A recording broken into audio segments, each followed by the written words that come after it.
Président, juste, il y a eu un autre épisode, bien sûr, cette saison, c'est ce poste de gardien au Paris Saint-Germain. Alors, on a appris que Gigi Buffon quitterait finalement le club. Vous, lors de votre passage à Paris, vous vous investissez aussi au sein du centre de formation et vous tentez à l'époque de retenir un tout jeune espoir qui a 15 ans à peine. Si je vous dis Alphonse Areola. Absolument, qui vient me voir avec sa mère et un conseiller de la municipalité, de la mairie de Paris, qui conseille la famille. Sa mère est comment dirais-je, d'origine c'est une femme de ménage, très modeste, philippine, et qui est très sympa, adorable, qui vient me voir avec son fils, qui est là, 15 ans, qui est au centre de formation. Je l'ai vu plusieurs fois avec Bertrand Rezeau, il me l'a montré, etc., comme il m'a montré bien d'autres. Ah, c'était Bertrand qui était là, avec qui je m'entendais formidablement. Avec qui je jouais à Laval. Ouais. Et j'avais découvert à cette occasion, juste petite anecdote avant de parler d'Areola, que finalement un président du PSG n'était pas venu à l'Arbre de Noël depuis à peu près une vingtaine d'années. Wow. Donc bon, pourquoi pas. J'allais toujours les voir jouer le mercredi après-midi dans un terrain voisin de celui où s'entraînait l'équipe première. Et elle me dit, voilà, Chelsea, plusieurs clubs anglais nous font des offres de 400 000, 500 000 euros pour prendre le petit Areola.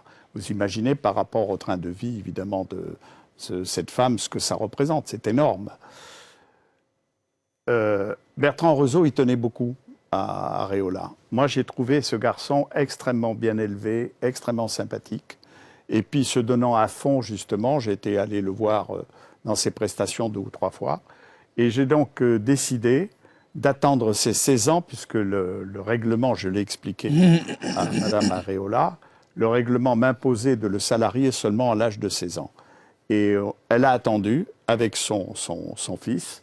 On l'a salarié, il était devenu le numéro 4, puis le numéro 3 du Paris Saint-Germain. Par la suite, ensuite, on l'a prêté, vous le savez. En Espagne. En Espagne, notamment. Et moi, je crois beaucoup à ce garçon. Je crois qu'il a un potentiel.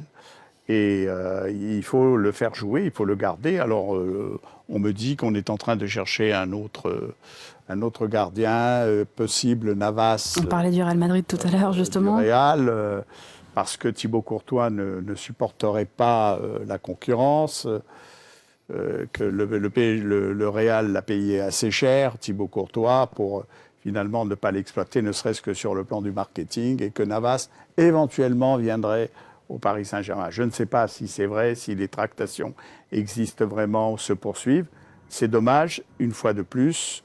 Je pense qu'au lieu de jouer avec ce gardien, de lui donner le temps de grandir, si on y renonce, c'est dommage, c'est regrettable.